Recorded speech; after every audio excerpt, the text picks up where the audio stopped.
Hey guys, it's my first day in Chennai. ఇప్పుడు మీరు చూస్తున్నది MGR Chennai centre railway station. ఏ టైం అయినా ఫుల్గా జనాలు ఉంటారు. ఇక్కడ స్టేషన్లోనే కొత్తగా డిజీ లాకర్స్ పెట్టారు. ఇవి ఈ మధ్యనే కొత్తగా ఓపెన్ చేశారు. ఇవి ప్రైజెస్ మీడియం సైజ్ లాకర్ వచ్చి 3 అవర్స్కి 40 రూపీస్ అంట. ఇది స్టేషన్ బయట చాలా బాగుంది కదా.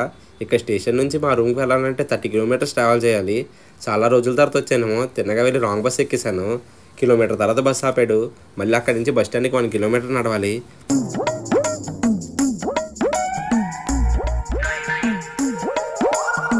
తమిళనాడులో బస్ ఫేర్స్ పర్వాలేదు, రీజనబుల్గానే ఉంటాయి. అండ్ ఇదేమో ఇప్పుడు మనం ట్రావెల్ చేయాల్సిన బస్సు ఫుల్ ఖాళీగా ఉంది. 30 కిలోమీటర్స్కి 35 రూపీస్ తీసుకున్నారు. మనం వెళ్ళే దారిలోనే సత్యభామ యూనివర్సిటీ కనిపిస్తుంది. ఆ యూనివర్సిటీలో మన తెలుగు వాళ్ళు చాలా మంది ఉంటారు. ఇదే సత్యభామ యూనివర్సిటీ. షోలింగ్నూర్కి ఒక 4 కిలోమీటర్స్ ఉంటుంది. ఇక్కడ ఎస్ఆర్ఎం, హిందుస్థాన్ ఇంకా పెద్ద పెద్ద యూనివర్సిటీలు ఉంటాయి. వీటిలో చాలా మంది మన తెలుగు వాళ్ళే ఉంటారు. నేను రూమ్కి వెళ్ళేసరికి టైం 10 అయింది. ఆ పీజీలో పెట్టే సేమియా ఉప్మా తినలేక ఆఫీస్ క్యాంటీన్లో తిందామని స్టార్ట్ అయిపోయాం. ఈ ఏరియాని సిరిసేరి ఐటీ పార్క్ అంటారు.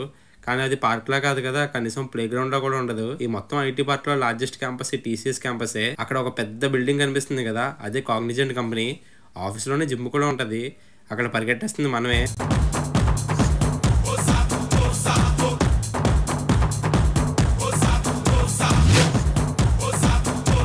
జిమ్ అయ్యాక అక్కడే ఫ్రెష్ అప్ కూడా అయిపోవచ్చు. ఇదే క్యాంటీన్. ప్రైజెస్ పర్వాలేదు, రీజనబుల్ గానే ఉంటాయి. లోపల క్యాఫ్టేరియాలో టీ అండ్ మిల్క్ ఫ్రీగా వచ్చినా ఎవరు తాగరు. క్యాంటీన్ లో కొనుక్కుని మరీ తాగుతారు. మరి అంత గొప్పగా ఉంటది అక్కడ పాలు. జ్యూస్ షాప్, ఆ పక్కన బేకరీ కూడా ఉంటది. ఎగ్ మ్యాగీ ఆర్డర్ చేసాము. దీని ప్రైస్ వచ్చి 35 రూపీస్. అండ్ నెక్స్ట్ కర్బూజా జ్యూస్ ఆర్డర్ చేసాం. ఇది 42 రూపీస్ అనుకుంటా. ఎగ్ మ్యాగీ పర్వాలేదు, 35 రూపీస్కి వర్తే. చాలా బాగుంది. తిని గంట అయిందో లేదో మళ్ళీ ఆకలి వేయడం స్టార్ట్ అయింది. ఇంక మధ్యాహ్నం భోజనం పథకం విషయానికి వస్తే నేను తీసుకున్న ప్లేట్ వచ్చి 45 రూపీస్. మిక్స్ తీసుకున్న పులిహోర, బ్రింజాల్ రైస్, కొన్ని గొట్టలు అండ్ ఒక కర్రీ ఇచ్చారు. రీజనబుల్లో కాదు కామెంట్ చేయండి. అక్కడ కనిపిస్తున్న పకోడీ అండ్ గులాబ్ జామ్ సపరేట్గా కొనుక్కోవాలి. పకోడీ ప్లేట్ వచ్చి 30 రూపీస్ అండ్ గులాబ్ జామ్ ఏమో 20 రూపీస్ అనమాట. ఇక్కడ మెయిన్ ఇబ్బంది ఏంటంటే ఎంజీఆర్ చెన్నై సెంటర్ నుంచి ట్రావెల్ చేయడం. సిరిసేరి నుంచి ఎంజీఆర్ చెన్నై సెంటర్ 30 కిలోమీటర్స్ ఉంటుంది. 30 కిలోమీటర్స్కి యావరేజ్గా 2 అవర్స్ పైనే పట్టేస్తుంది. చెన్నైలో ట్రాఫిక్ ఎప్పుడు ఎలా ఉంటుందో అసలు చెప్పలేము. చెన్నై సెంటర్ మాత్రం చూడడానికి చాలా అందంగా కనిపిస్తుంది.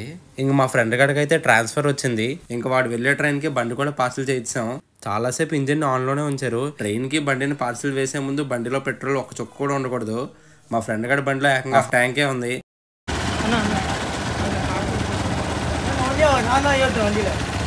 బండి పేపర్లు అన్నీ కరెక్ట్గా ఉండాలి. ఆర్పిఎఫ్ వాళ్ళు చాలా స్ట్రిక్ట్గా చెక్ చేస్తారు. పార్సిల్ ఆఫీస్ వచ్చి స్టేషన్కి లెఫ్ట్ సైడ్లో ఉంటుంది.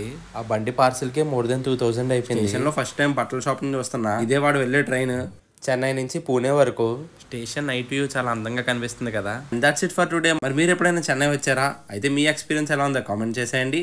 అండ్ అలాగే సబ్స్క్రైబ్ చేసుకోండి.